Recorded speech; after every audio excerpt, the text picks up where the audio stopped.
So, have you ever wondered about the Pledge of Allegiance? Because I know I really have, especially in light of things going on in our times right now. I was talking with my brother, and my brother's a very well-read individual, and he's read a number of things. But we were talking about our country's establishment, the United States of America, and how we were founded. Because to the best of my understanding at the time, we were established by Christian forefathers. He said that's actually not the case. We were established, our founding fathers were either secular or deists. There was actually only one Christian, a Baptist by the name of Thomas Jefferson, who was actually the only one who was actually considered a Christian at the time. The rest were deists or secular. Secular meaning they did not believe in a God, or deists meaning that they believed that there was a greater power that created the earth as we know it, but then gave man or mankind dominion over the earth and said, okay, live as you will. And so where did the Pledge of Allegiance come from in all this? Specifically of the United States of America and under God. So the original Pledge of Allegiance was written by a socialist Baptist minister of New York by the name of Francis Bellamy. He didn't write it in New York, though. He actually wrote it while he was in Massachusetts doing some work.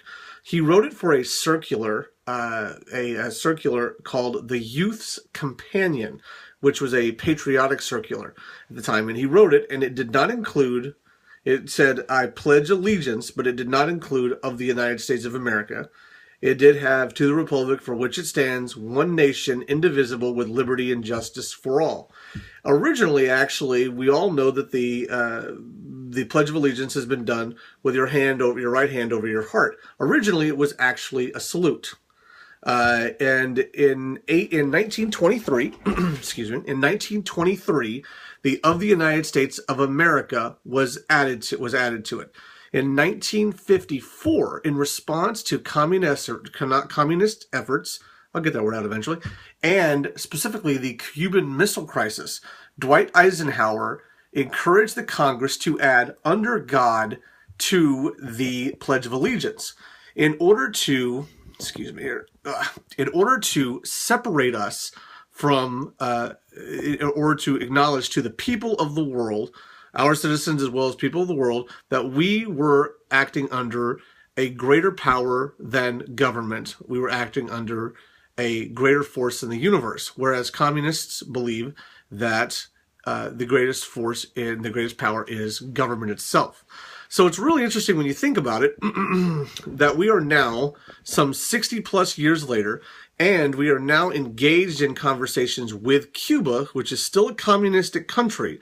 And the Pledge of Allegiance has started to change, and the under God part is now being removed from, even in schools, it's being removed.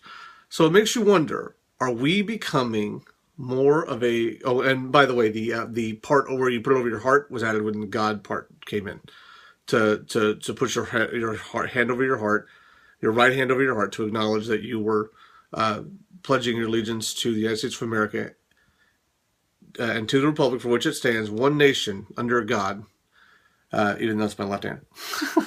So anyways, now, like I said, we're 60 some odd years, roughly 60 years later.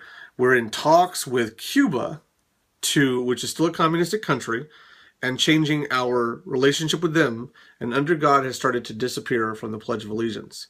It makes you wonder, are we starting to become less of a God, a country, a godless country? We're becoming more of a godless country and looking at government as the greatest power over us. Something to think about.